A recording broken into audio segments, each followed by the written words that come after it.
Hey, Assalamualaikum everyone. Thank you for tuning in to the sixth episode of Rising Fintech. Today we have one of my somebody that I admire a lot. मैंने अपने post में भी ये लिखा था, and we'll delve into a few reasons why. Welcome, Shayaan. Yes, thank you. Thank you for having me, Omer. Yeah, it's a pleasure to Yes, be here. thank you for joining us for this. Yeah, e-commerce is something that I'm personally super interested in. I think that, of course, I mean, retail cannot scale anywhere in the world. I think in Pakistan, of course, there are huge challenges, especially with property prices and parking and the hassle of it. So there is zero reason why we shouldn't be an e-com first nation. Of course, there are we aren't there yet, so we'll get into those questions as well. But let's start quickly. So, if you can let me know, I've always been curious. I don't know this story actually, but I've always been curious. Why did you become an entrepreneur so early? Why did you choose e-commerce? Because I think a lot of people, a lot of kids these days want to become entrepreneurs, and I think it's gotten a little bit too fashionable. But I would love to learn your thought process into why did you start this journey so early in your life. Right. So I think I would see myself more as a accidental entrepreneur because I had no idea that's what I'm getting myself into. I was back when we started. This was early 2008. So us time pe, it was more about doing your own business. I mean, the term that we were more comfortable with was I want to be a businessman. So Yeah. that's how things basically started off, and that kind of helped us in some way to be more closer to reality as well, because when we started off, obviously it was something very new. People weren't too encouraging to start off. People who were close by, we didn't have any of the smartphones or the 3G 4G, so we are older than smartphones. So at that time it was more about web. And the reason we got into it was because I was inspired by what Amazon and eBay has achieved at that time in 2008. They were pretty large companies in the US, and just loved the idea of how people could just buy things with convenience, and they don't have to go to the stores. And I was actually looking for a product for myself, which I couldn't find in Pakistan. So I think that was the problem that I initially feel, that why doesn't Pakistan have access to all these products, right? So that was my problem, that made me started thinking about how I could essentially, first of all, solve the access problem, and then in the process build a e-commerce platform, which would essentially be the Amazon of Pakistan. So that was something which and very early on, we started getting certain amount of response because we were one of the first few e-commerce stores. There were others at that time, but the market was very new at that time. So some certain organic response was there from people who had traveled outside of Pakistan, lived abroad, and then they kind of were aware of the concept of e-commerce. So they started placing orders, and things started off from there. Um, we um, because it was thought to be a business, we always made sure that we make sure that we are trying to run it in a sustainable manner, which is an organically growing organization, as opposed to VC funded kind of a startup. So very early on, I think we then started scaling our business, and that's pretty much what most startups would do, to scale fast, grow fast, and we kind of felt into that idea that probably this is the right way forward for us. And I remember 2010, we adopted the Silicon Valley style of going about with startups, and we started not worrying too much about the bottom line, and started basically growing in terms of scaling the top line growth. We did that for about 2 to 3 years, and we realized that if we want to continue scaling the top line of our business, we would require partners and VC funding to go about doing all of that.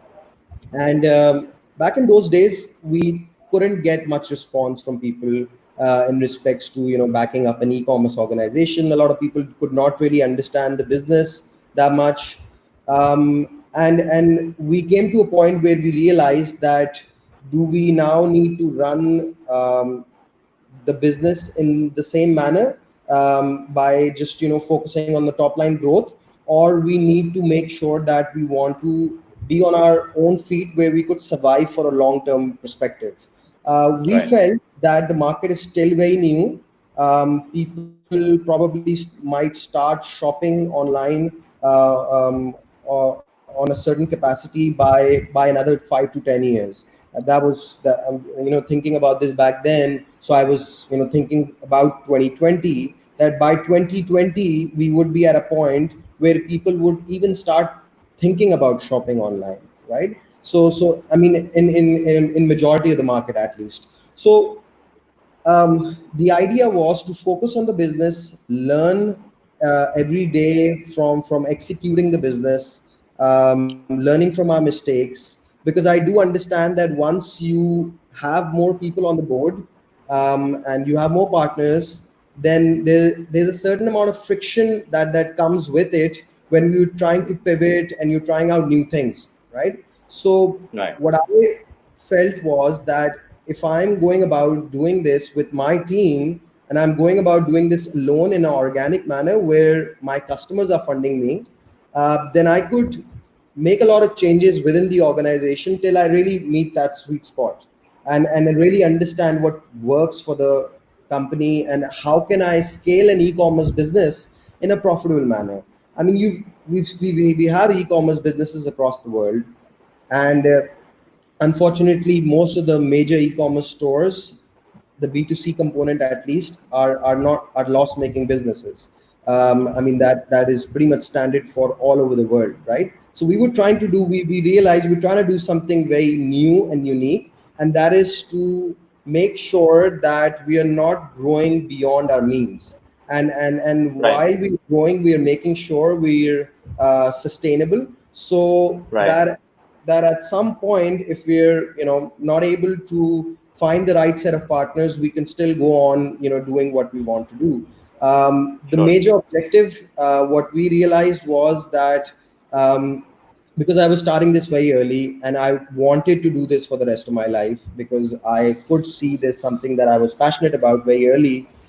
So I kind of planned that for about 20, 30 years from very early on. And it was all about the learning for the first 10 years, and then probably at some point, expanding this and then growing this further. Okay, interesting. So you mentioned that generally all over the world, e-commerce is not a profitable business. Is what's the main reason? Is there something inherently wrong with the business model, or they're doing it wrong?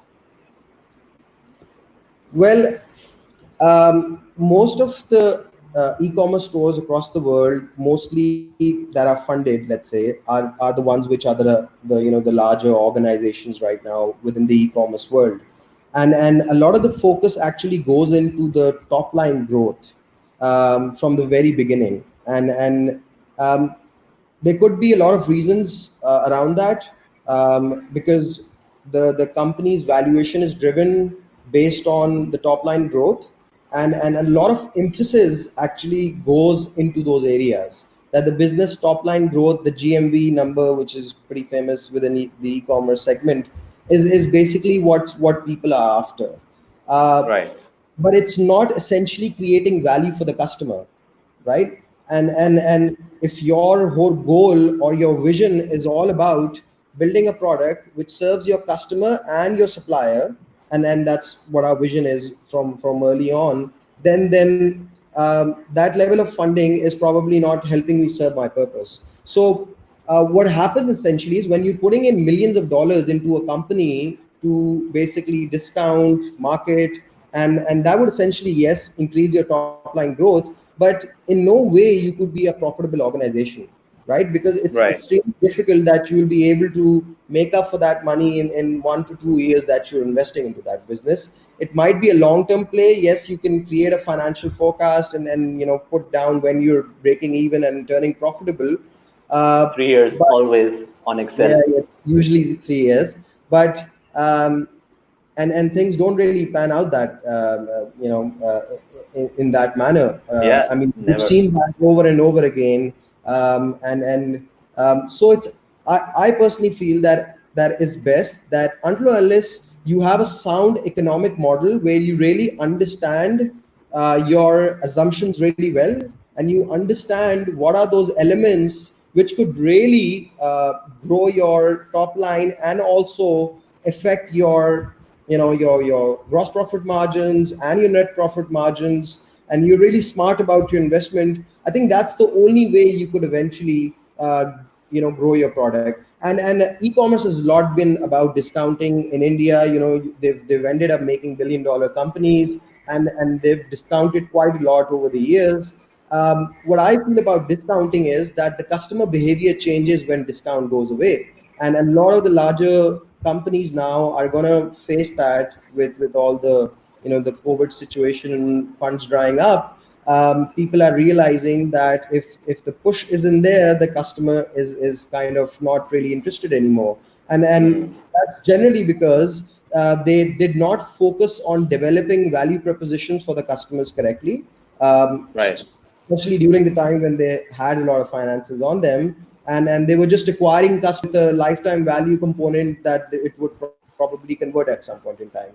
So I do not feel that that's the right kind of value that you, to be honest, creating. I think what's really important is that you focus on the product, you build a product which offers those unique set of value propositions, which in return would come to you, which in return would give you a customer for life, without any discounting component, which I feel is very Right. important. Yeah, absolutely. I think interestingly, I mean, so I was reading some numbers. These came from a DYL Ventures report. Shout out to Adam Dawood. I don't know if he's online or not. But they calculated that approximately Pakistan's e-com industry size is around 65 billion, um, and it's grown 40 billion in the last 2 years. Also some numbers from the SBP reports where they say that in the last 3 years, digital transactions, not COD, have grown from 9 billion to 26 billion. Additionally, the average order value has gone down from 7,800 rupees to 4,600 rupees, which is a good sign. It shows that maybe there's a lot more people ordering more often. Keeping in mind those numbers, they look good, but I think we can all agree that the e-commerce industry in Pakistan, or the e-commerce promise in Pakistan, has not really come to fruition. What do you think the main reasons for this is? Like, are we where we should be? Are we fine, or we've done something seriously wrong and we're not where we should be at all? Like, we should be much bigger than we are. We could have been way ahead than where we are today in Number respects. one mistake. What did we do wrong? So number one mistake would have to be that there were no clear policies for e-commerce to start off, and we now do have some. Now we do have a committee and so, but this wasn't the case for the longest time. So we were for the longest time in the gray area, and that's why a lot of larger investments never happened. Um, and I do feel that in order to see what went wrong with the e-commerce industry, you need to see the history of the e-commerce industry in Pakistan, starting off from Bailey City, all the way to Oh, Shopify, wow. Symbiosis to home shopping. Velocity. That brings back memories, man. Wow. That's an old name. That is in history, right? I mean, it's now done Yes. and dusted. So that's history of of the e-commerce industry of Pakistan.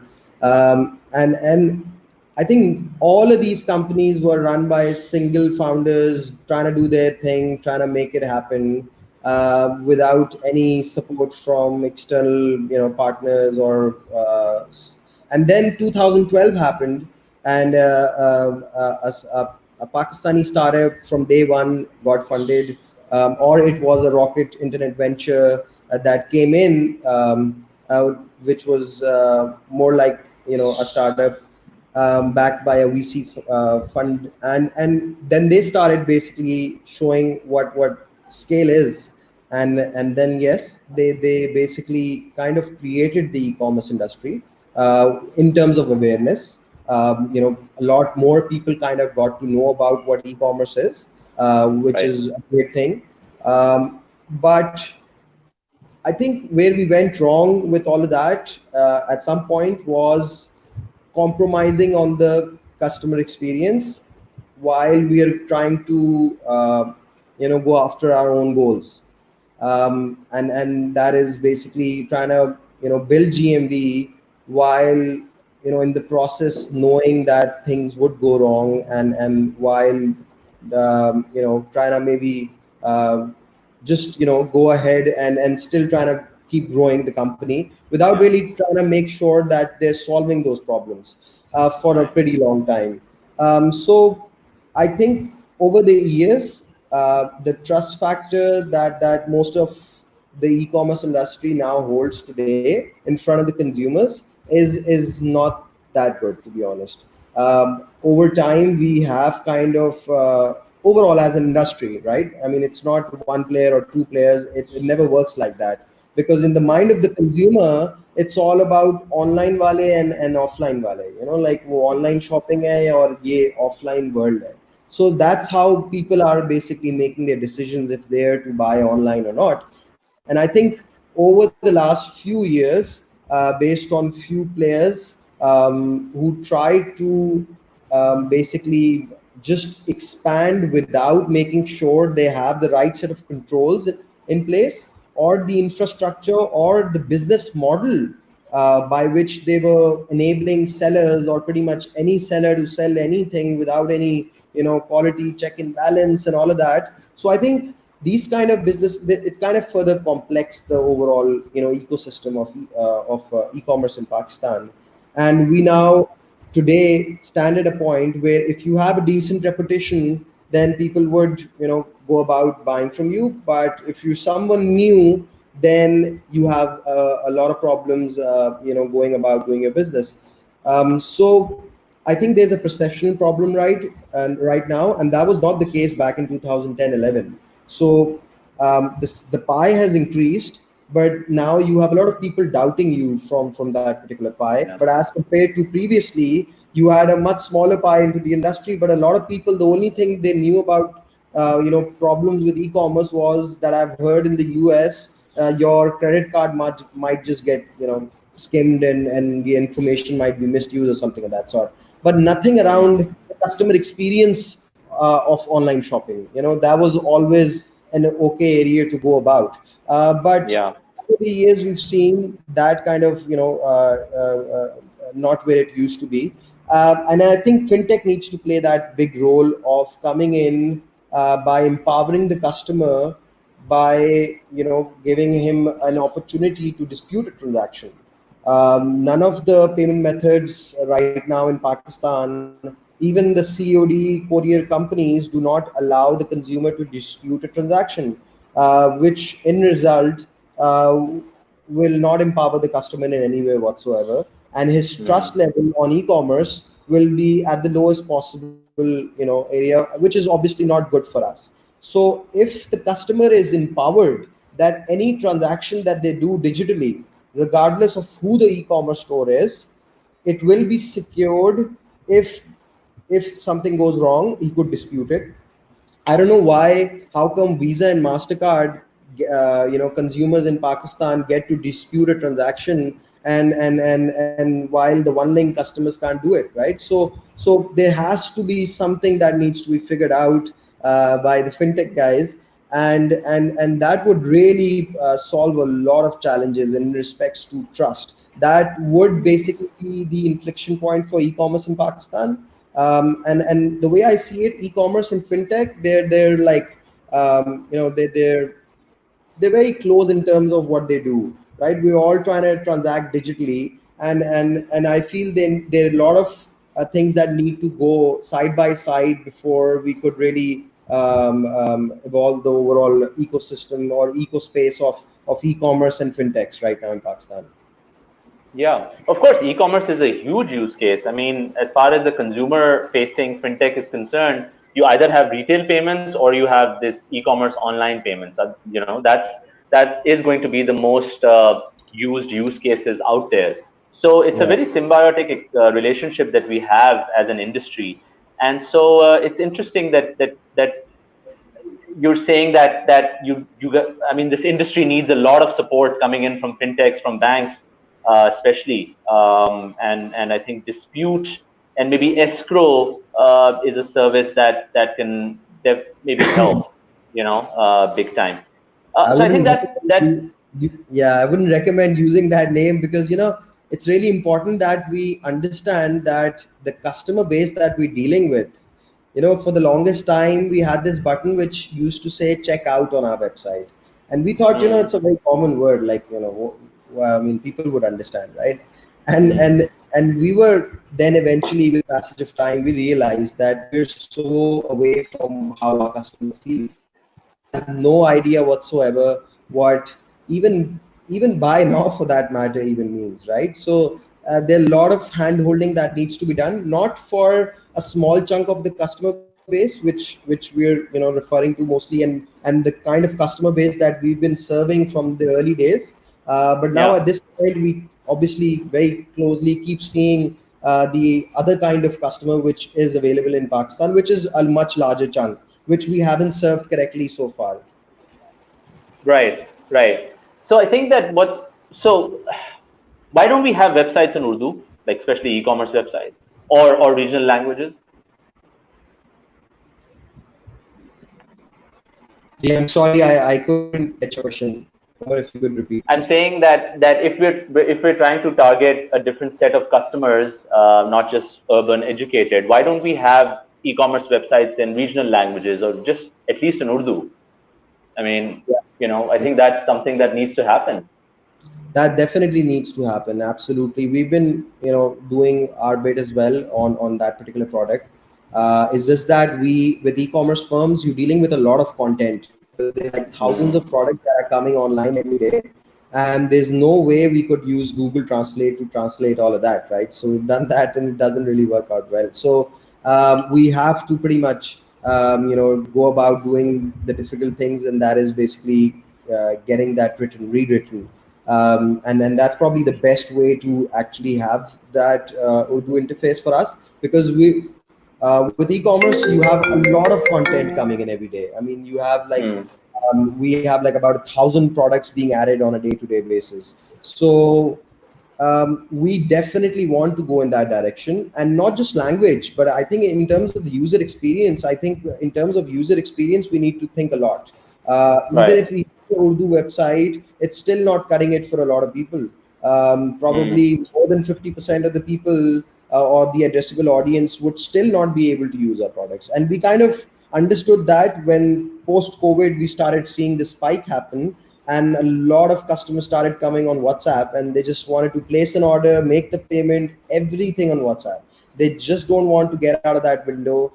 They want us to go to the website, check out the products, take pictures, send it back to them. So it's like a whole concierge service happening on WhatsApp. And we then kind of figured out eventually that the reason for that was because most of the telcos were giving free packages on WhatsApp, while those people can't really browse on websites eventually. So that could have been one of the reasons. But what we realized, people were very comfortable with voice in Pakistan, typing not so much. They're not used to typing Urdu from a keyboard. And I think we need to rethink our products. So we are back on the mm, drawing board, trying to rethink our products. How can we simplify it for a certain segment of the audience at least? I mean, we mm. could have different experiences for different audiences, and whatever works for them. But I think that is where we are now focusing on right now, to really come up with a new set of unique kind of an experience for e-commerce, which kind of works for the overall audience. And I think that's really important if we are to grow from here. Interesting. So JIO in India, the telco, recently launched something called JioMart on WhatsApp, and it's gotten phenomenal response. So much so that they have a few system issues at the moment. It's only 5 days old, and so what happens is you place an order, and your nearest Kiryana store actually gets it ready, and you go pick it up. And so they're bringing the second tier, or maybe I don't know, third tier of Indian retailers online, and they're doing it in a window that people are used to. The Kiryana store owner is used to it, and also the user is used to it. So interesting. I think that that's a huge takeaway from this session already. If anybody wants to reimagine e-commerce in Pakistan, I think this is an interesting insight. You could try and leverage existing infrastructure rather than setting up another website. See if you can leverage WhatsApp. See if you can go back to the drawing board, as you said, and you said it's voice. Does maybe a really old-fashioned call center work?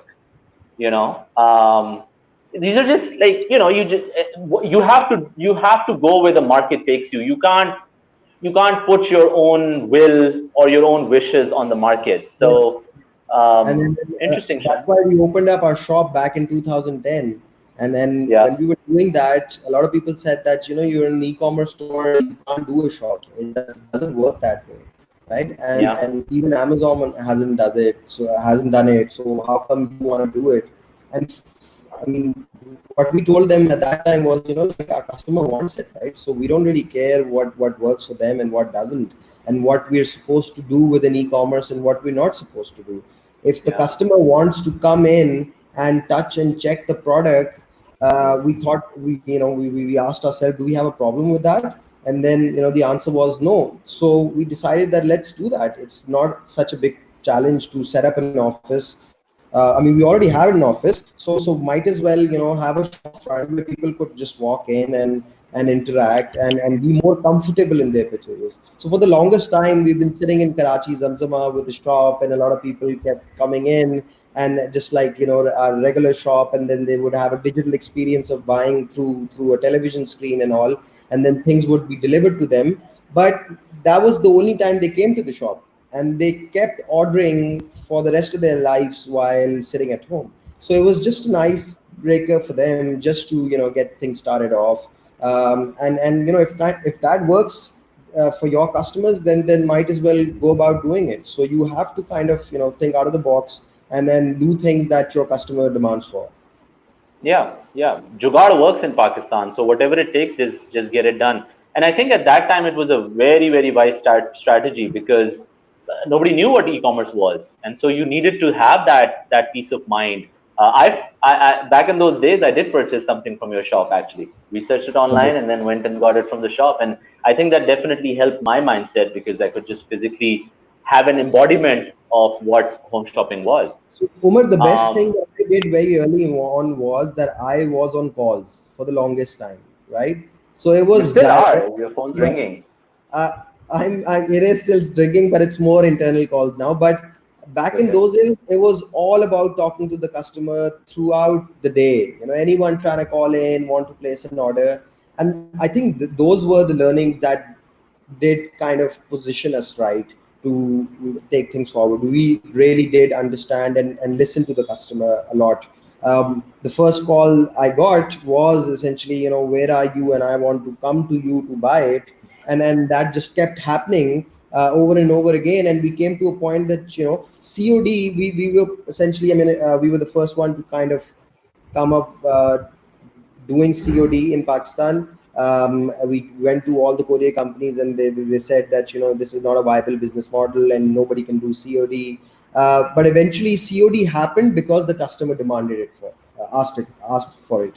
There was a customer from Lahore, and he wanted to order, but he didn't want to pay upfront, and he proposed that, don't you have a friend or a family member in Lahore? Why don't you send it to him, and I'll pick it up from him, and I will pay you in cash. So uh, one of my employee who was my rider had someone in Lahore, and we sent him a product, and that's how the first COD happened, right? So mostly customers do help you kind of go out of the way and then build something which is very unique, but it kind of works for the customer, and then eventually, it keeps building on from there. Right. How's home shopping these days? So these days, we got a very major spike in orders as soon as the lockdown happened. This is pretty much end of March. End of March, while the lockdowns just happened, we weren't sure exactly what's going to happen, and we were, in our team meetings, we were discussing that, do we need to lay off people as well, what's going on, the whole world's coming apart, and things like that. But very soon we realized that this is where e-commerce is going to do really well, and we could see that, our daily order average, we're very well aware of those averages, and it started going beyond that. And we then obviously had to start working from home, so that was very unique in its own way, because we were used to working as teams together.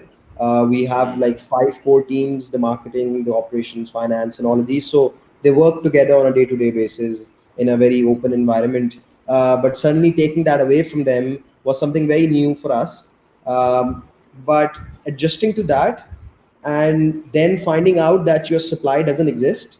Yes, we have demand, but the supply just totally vanished away, because you had a bunch of shopkeepers supplying goods to you or selling goods on the platform, and they've suddenly, just vanished from the shop. So we obviously kind of figured out, because we have the platform to put, our sellers on a holiday mode where their products won't be visible. So we kind of managed the experience very early on, and Okay. then we started making these calls to most of our suppliers and telling them that we are your new best friend, and we're going to start off your supplies and sales yet again while, this COVID thing is happening. And most of our dealers, our suppliers, our sellers, we call, are mostly wholesalers who have like shops in and they're super busy, to be honest. We're a very small fraction of their business. They don't usually give us a lot of time, but post Right. COVID, just all of that changed, right? And they were on calls at all times. They wanted to get on Zoom for us. We introduced them to Zoom and all of these different kind of tools that they're not used to using. But what happened was that very soon we started rebuilding the supply, and one after the other, basically all these suppliers started taking their goods back home, and we started enabling their products back online. And because there was an endless demand happening, we started selling pretty decently, and we did all of that in a matter of days. It was just, 3 to 4 days that it took us to basically bring back at least the top 100 sellers that did to do really well on the platform. And that kind of enabled us to have a catalog of about 60, 70,000 goods on the website, which basically gave us a good traction in terms of orders. So we closed April by doing a 3x on revenues, 3x on gross profit margin, and 3x on the net profit margins. So Pre and post COVID. yes, we pre-post COVID. This is from March to April. So in terms of year What on sort of year, categories? What sort of categories saw a real spike, like a surprising yeah. spike? So gaming was went off the roofs. Ah. Gaming was large. Everyone wanted an Xbox, and a lot of those CDs. All the suppliers that we were working with, they loved us for what we were doing for them, because they were sitting at home and they were just getting cash, money for all that they were ordering. I mean, they were getting payments in their bank accounts instantly. So we pay our vendors instantly the minute we get an order. So that's very different from all the other marketplaces who hold funds for like 15 days. The reason we are able to do that is because we get our payments instantly as well from our customers. So we're able to do that. And You that mentioned enables. that you're 100%. Sorry, I'm sorry to interrupt, but you mentioned that you're 100% digital. So there's no COD on home shopping anymore. Yes, so we very. I think this is 2017 when we started, getting away from COD, and there were Okay. certain insights that we kind of got out of our, experience out of e-commerce, and we realized that this is the way forward. And we Mm. need to have a consistent experience. We can't say we have both, and it could be different for others. For a while we kind of stayed partial COD and partial prepayment, but eventually COVID helped us make the plunge. And post COVID we've been 100% prepayments. And because we get a lot of our orders from our repeated customers, we made relationships for the last 10, 11 years. A lot of our customers are people who are buying more than 40 to 50 times they've bought something from home shopping, and this is just one of the things that they do. And they don't really mind where how they're supposed to pay us. Cash on delivery, sure, but if we do not give that as an option, that's not a deal breaker for our customers, because we have Really? made sure that the value propositions are such that you have the customer kind of, if you're giving the best price and you're making sure you're delivering the product at the right time, I think that should be good enough for him to pay you upfront, right? Because otherwise he's going to a shop, and he would pay upfront either ways, right? If you could ask him to pay upfront, then and if you have the credibility to pull it off, then great. Then that probably that's the way forward for us. So yes, that's what we do. There are no cash on delivery on home shopping anymore. But even without closing that, we did 3x on our numbers. We could have achieved a lot more if we obviously had COD. To be honest, Right. would it be would it be would it be efficient? I don't know, because handling too much cash is extremely inefficient, right? And we always tend to discount how much, what the cost is of using cash. Nobody Yeah. knows. It's a number in the air, right? Like, you would only know once you go about running a business a few years to really understand what the cost of using cash really is. Yeah. And after, I mean, you don't want, so if we are to scale and we are to have cash on delivery, we'll probably be making the same mistakes most e-commerce horizontal players make all over the world. They'll still be in losses and they'll still be burning a lot of cash. Even if they want to convert into a profitable entity, good luck. Mm. It's gonna be extremely challenging, because there are a lot of cash losses when you're dealing with cash. Like if I'm doing like over $5 million worth of revenues in a year, for example, I'm not sharing my exact numbers, but let's say if you're doing that, you have a lot of cash into the system, Yeah. and you are going to eventually, face certain amount of losses. I mean, regardless of what you do, even if so, at a certain scale, yes, you can pull it off, and people are pulling it off right now. But Right. beyond those, if you still keep doing it, you're definitely be gonna be at a disadvantage. That's how I feel. I'm sure a lot of people don't feel that way, but that's just my point of view. Yeah. Sure, sure, absolutely. No, I think it's interesting. I think so. So the key takeaway from that part of things was that a lot of people just have the general idea that Pakistan is a COD society. They don't trust you. They will always want something delivered first, and then they'll examine it, and then they'll pay up. But I think it's interesting where you say that if you have enough credibility, if you looked out for customers for long enough, and properly enough, they will pay upfront. And for you to move, like you to mandate customers to pay upfront, and for you to still see, profitability and growth, and your credibility being maintained in the market. I think it's remarkable, and I think it's something that others need to look at. Okay, so let's move so you've been in this industry for a long time. What are the pain points of a Pakistani e-commerce entrepreneur? Main problems that you have right now? Right. So in terms of execution right now, the pain point that I see is limited supply. We do Okay. have substantial demand, but in terms of supply side of things, I think COVID has somewhat disturbed the supply. Because if I see our things from a year-on-year perspective, we're not really growing all that much, right? Because Okay. last year we had all our supplies open, and We had good enough sales back then as well. So this year we're working with much less number of suppliers, with much less Yes. number of products as well, just to be efficient Hmm. right now. So still making up for the same amount of numbers, which is a great sign.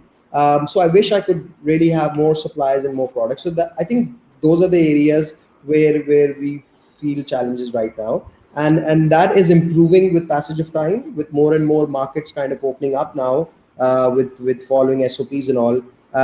And they're now more inclined towards working with e-commerce stores. Like in the last 2 months, we've done agreements with pretty much most large consumer electronic companies in Pakistan, who were previously not working with us. So we had to work through their dealers. We weren't working with the companies themselves, which basically, those dealers were then being sellers on our platform and selling those products. So post Right. COVID, the brand started coming directly to us, which kind of increased our profitability factors, because now we have kind of cut the middlemen, and the seller now is essentially the company itself. So that is obviously a win-win for everyone. And the sellers get to focus on other products, which companies which are not online right now. A lot Do of you these think sellers. this change is permanent now, both on the consumer behavior side and also the supplier side? Yes, I do feel that, and the reason for that is because the suppliers now have realized that this vertical needs to be built for themselves. They've always thought that it's offline, and that's how it's going to be. While not a lot of focus was provided to the online side of things. What Okay. COVID has done is that now this is very clear in their minds that they need to have a e-commerce strategy about whatever that they're doing, and I think more and more brands would start doing that. Eventually they would learn from their mistakes, and they would realize that not everyone can build e-commerce businesses and run e-commerce strategies, and they would probably go ahead and partner up with marketplaces, which basically do this for a living on a day-to-day basis. So that would eventually happen, and that's how things have happened all across the world over the years. And I think that is great, because that would help us rebuild our supply in a great way. And I see organically only, where just demand is everywhere. And I think I just told you about the consoles that we sold. I missed out on a lot of other different interesting product ranges that we were trending on those days. So just would like to share a little bit of those. We sold more washing machines than we've Yeah. sold in the last 10 years, in just last 1 month, right? And we kind of weren't sure exactly what's going on. Why are we selling so many washing Yeah. machines, Why? vacuum cleaners, and all? And then we realized that a lot of maids and house home workers are not really working with people anymore, and they kind of had to let them go. Uh, So families are more towards maybe getting the right equipment to help them, and that kind of did happen, because we're mostly a store where 80 to 70% of our traffic and customers are men. But post COVID, we could see a great balance between men and women, and it's pretty much 50-50 now, where a lot of women coming in to buy their appliances. We've never sold this many ovens and pretty much the appliances. I could see appliances really trending. The board game section for baby kids toys, that went off the roof, especially after Eid. We loved taking in people's Eid, and people were placing orders for different kind of toys and educational toys mostly. So these were some of the categories which do not really do that well with us, right? These are not the categories where we would even focus too much. These are categories where we feel right. might start working out well for us in another, let's say, 4 to 5 years, when the internet penetration or the e-commerce penetration is at those levels. But post COVID, we went to that place for a brief moment. We're still there, but not as much as April May. April May was very different. Sure. I think end of May, The maids things, are back. yeah, things are not back. I wouldn't say things are back, because things I'm saying the aren't. maids are back. Yeah, we're still way ahead from what they were, post COVID. Yeah. Right. That's very cool. Okay, so I think we have 15 minutes left. Let's move on to some Q&A. Let's see if we can get some on screen. Okay, so Aditya Singh asks from our YouTube stream, if one day Amazon decides to enter Pakistan, do you think home shopping is well equipped to counter such deep pockets? And if yes, how? So first part of the question, interesting question. Thank you, Aditya. Uh, is Amazon coming to Pakistan? I wouldn't say ever. Let's not be so pessimistic, but is Amazon coming to Pakistan anytime soon-ish? Right. So obviously, I wouldn't be aware of that fact, but over the years, we've heard this, and I've been hearing this since I was 21 years old, that Amazon is coming. So I just hope that they do come, because with their investment, when they come, they would basically really be growing the ecosystem, and a lot more awareness would be created, a lot more sellers would be created. And sellers don't really sell on one marketplace. Regardless of how much you try, that seller of yours will be coming to me sometime, right? So on the supply side, I'll still be getting the upside. Right. And even on the customer side, if you're not going to serve him well, he's going to be still in the market to find a partner who serves him well. And that's the kind of business we're in. We're waiting for the customer to basically come by to find that right partner, and we might be making sure that the experience is consistent, so that we could build up that relationship on a long term perspective than a hit and run case. So when Rocket was coming, Rocket Internet came to Pakistan, I got the same question: what are you going to do when they're going to come with their deep pockets? And my response then is pretty much the same to this question, is that we've spent like about 10 to 12 years working on these customers to build a relationship with them, right? And we've served them in a very efficient manner. And if they're still ordering very frequently while you have the likes of Alibaba or so around, we're probably doing something wrong. We're probably doing something right in terms of their customer experience, right? So regardless of who comes, whether that be Amazon or anyone else, I think we need to be the ones who have to make a mistake for our customer to switch to Amazon, or anyone else for that For sure. matter. If we are managing that relationship with our customer, and we're making sure that he is taken care of, Mm. we're making sure that the returns are being taken care of, and we have a much larger assortment of products, with the best kind of pricing, we're still in the game regardless of who the competitor is. But I think what Pakistan needs is a homegrown company with a homegrown a player to basically go out and understand the market, and then build a platform around what the market needs. And that is basically how you would go about capturing the market.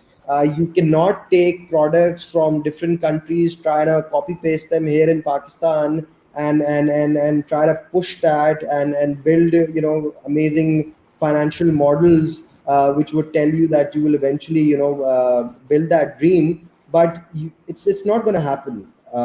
We really Mm. have to focus on building products which serve the audience. We need to understand the customer. I think we don't do that a lot. We really need to understand the customer, and our customer does not understand English, by the way. So we really need to get to those levels and build products for them to really see what the real potential of Pakistan is. I mean, we always share in our slides that we have a population of 200 million people, but we all know that this addressable market is much smaller. And Yeah. if we really have to get the value out of the 200 million people, we need to rethink our product strategy. We need to think around our product experiences, and then come out with our products. Sure. Next question. Vishma Hassan from our Facebook feed. I have a question. Yes, Vishma, you do. You do have a question. What can the fintech ecosystem do better to help the e-commerce community?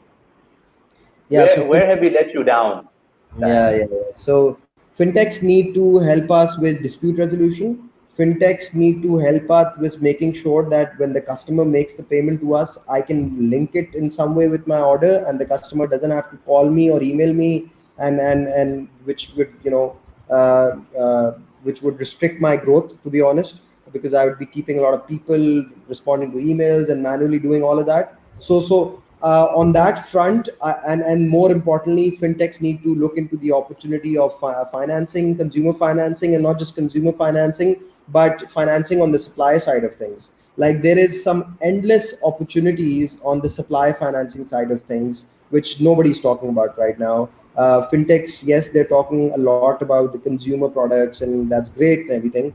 But like, I don't know, the consumer market, I still feel we have few more years where the consumer markets are ready to really accept you guys, or us for that matter. So it's essentially the B2B side, where I feel that there is a lot of potential, a missed opportunity, and where we feel certain amount of financing needs to come in from fintechs, financing to our suppliers, which would enable us to get more orders, and which would and then consumer financing as well. So in both ways, I think that's one of the biggest opportunities that I feel which is available in the fintech space, and I hope Mm. some of the fintechs can solve that. So dispute resolution and financing, I think these are the two areas where we need support with from fintech. Yeah, and linking payments to orders. Yeah, linking, sure. Noted. Noted. Umair Maksud from YouTube. How do you plan on scaling home shopping without COD in a market like Pakistan after COVID, which constitutes 90% of your audience? Okay, so once you try to go down market, what happens then? Yes, so I do understand that there are reservations with first-time users to make a purchase and pay upfront, and especially in an environment where online commerce has, kind of lost trust in some capacity in Pakistan.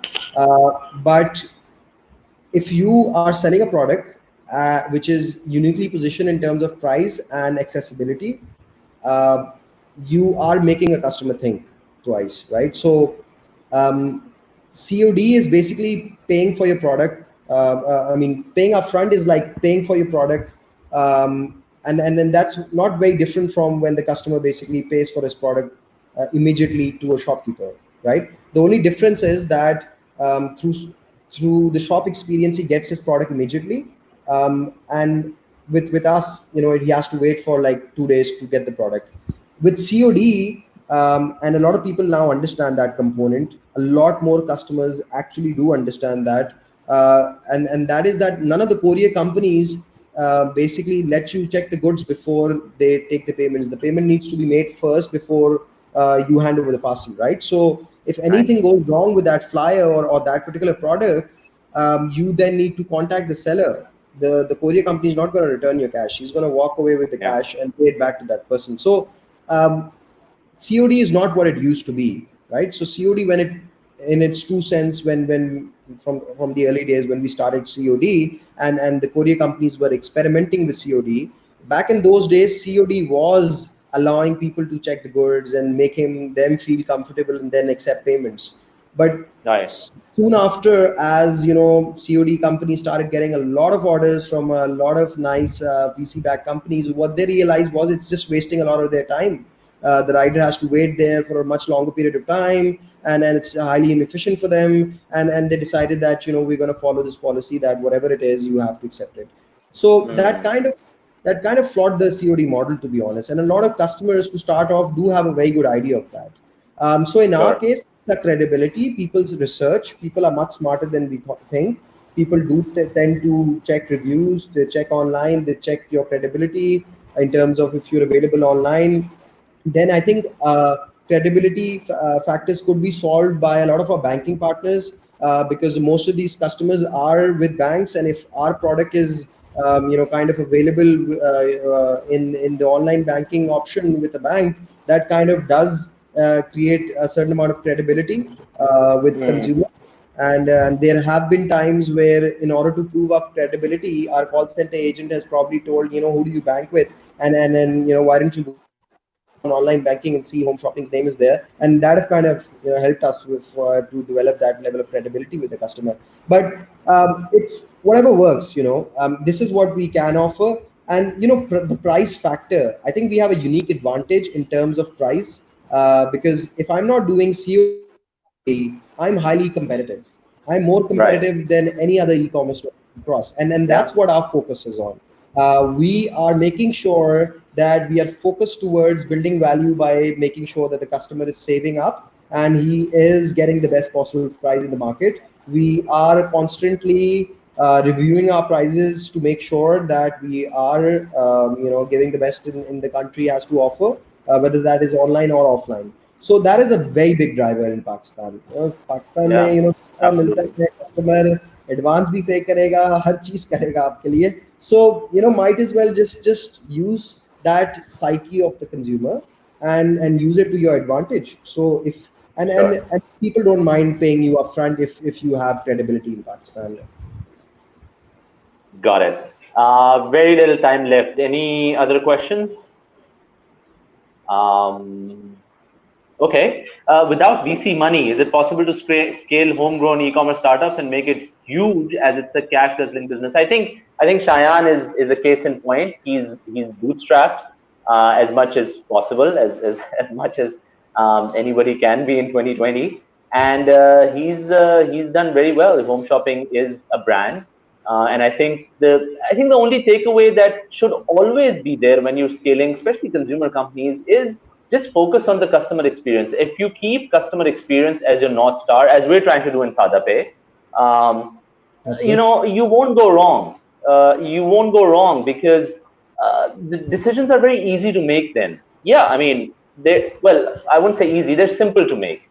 Some of them are hard decisions because you might have to spend a bit more money to make sure that the customer experience is good. But the decisions become simple because you say, you just have to see what's right for the customer. And so, so I think that home shopping has done that. They've grown an e-commerce brand that is trusted, trusted to a point, and it's not just to say it, but trusted to a point where they've eliminated COD. I mean, that's unbelievable. I was not aware of that before this. So for you to be able to trust your brand and yourself and your positioning so much that you would eliminate a method of payment that some feel is essential in Pakistan, and not see any dips or actually see growth is unbelievable, and So goes Umar, to show how strong that add brand that, is. Yeah. yeah, just to add that, I mean, we're not essentially against COD, right? It's more towards uh, how efficient it is. If Yeah, yeah, I COD is get that. efficient, then we don't want to do it, right? So there is this unique set of things that we're doing with our product now, which would at some point in time allow us to do COD for the consumer. But it would be extremely efficient then. It wouldn't be how it Sure. is now, right? So till the point I cannot make it make COD efficient, I don't think it's a good idea to do it. You can do it. Understood. Understood. Any other questions? Okay, Omer, what are the challenges for the online grocery apps? Oh, interesting. So, you recently launched a grocery vertical. Is that correct? Yes, we did. Right. So he's asking, what are the challenges for the online grocery apps where the last mile becomes really important? What advice do you have for all such startups? Should these companies work with third-party delivery companies, or should the last mile be done in-house from day one? Okay. So I Supply think very chain early, delivery yeah. question. So very early on, you need to do it yourself, because you need to manage experience and you need to build credibility. And in order to build credibility, you need to manage your experience. So yes, most definitely, you need to build your last mile yourself. Whether that is one rider and you start off. So that's your one rider army, and you go about doing grocery delivery. And groceries is an extremely difficult category to penetrate, and there's a reason why we avoided getting into it for the last 10 years, and now we took the decision to get into it, because in order to make this category profitable, you need to have certain volume, and I could not see those volumes in e-groceries back in the days. So just building an e-groceries for the fact that we do e-groceries was not something that I was interested in doing. So now we're at a point where e-groceries is getting substantial response, and the volumes are there. And yes, there is a clear value proposition that exists, that we're offering to the consumer, and we're going about doing it. So in respects to what you're doing, I think you should partner up with local Kriana stores or grocery stores within your own geographic location, and try to serve close to where you are or where your seller is. It would essentially make it more efficient for the supplier, the customer, and for yourself and for your rider, most importantly.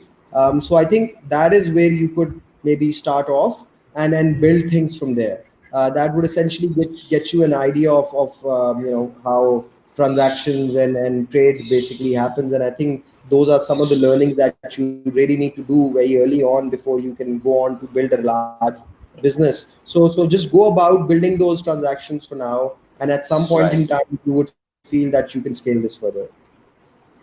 Absolutely. Excellent. Thank you so much, Shayaan Tahir. It was a pleasure hosting you. I think there were a lot of takeaways that our audience must have gotten from this session. I thank you again. It was an absolute pleasure. Thank you, everyone, for coming online. I hope that this was of value. I'm sure it was.